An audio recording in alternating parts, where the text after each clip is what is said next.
Hello everyone, তোমরা সবাই কেমন আছো? আশা করছি সবাই ভালো আছো। আমিও খুবই ভালো আছি।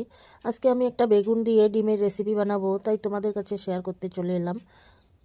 প্রথমে একটা আমি বড় সাইজের বেগুন নিয়ে নিব, তারপরে বেগুনটার অর্ধেকটা লাগবে, বেশি একটা দিব না। তারপরে ডিম নিয়ে নিব 3টে। বেগুনগুলোকে কুচি কুচি করে কেটে ধুয়ে পরিষ্কার করে নিয়েছি।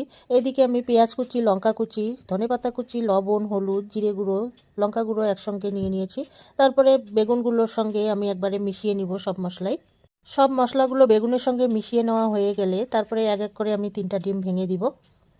ডিমগুলো মশলাগুলোর সঙ্গে ভালোভাবে ফেটিয়ে নিতে হবে। অনেকক্ষণ ধরে ফেটিয়ে নিতে হবে যাতে ভালোভাবে মেশানো হয়ে যায়। এদিকে একটা তাওয়ার মধ্যে তেল বসিয়ে দিয়েছি গরম করার জন্য। তেলটা একটু বেশি পড়ে গেছে, যাই হোক পরের ডিমগুলো আমি ভেজে নিব ওই তেলেই। তেল গরম হয়ে গেলে অর্ধেক ডিম আমি এখানে দিয়ে দিব, দিয়ে ভালোভাবে ছড়িয়ে ছড়িয়ে দিব। ছড়িয়ে দিয়ে খুব সাবধানে ভালোভাবে ভেজে নিতে হবে, এপিট ওপিট করে ভেজে নিব। দুপাশেই ভালোভাবে হয়ে গেলে তারপরে আমি ভাঁজ করে নামিয়ে নিব। এক এক করে আমি সব ডিমগুলোই এভাবে ভেজে নিব। হয়ে গেল এক ডিমের রেসিপি। এই রেসিপির কি নাম দিব আমি বুঝতে পারছি না। তোমরাও এইভাবে ট্রাই করে খেয়ে দেখো, খুবই টেস্টি হয় খেতে। অনেক সময় আমরা বেগুন খেতে চাই না, তবে বেগুনটা ফেলানো তো যাবে না। এইভাবে বেগুনের সঙ্গে ডিম ভেজে খাবেন, খুবই টেস্টি হয়। এদিকে আমার ছেলেকে খেতে দিয়েছি, ছেলে আমার ডিমের অমলেট খেতে চায় না।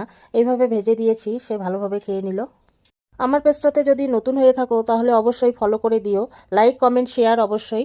আজকে এতটুকুই, দেখা হবে পরের এক ভিডিওতে। ততক্ষণে তোমরা ভালো থেকো, সুস্থ থেকো, টাটা।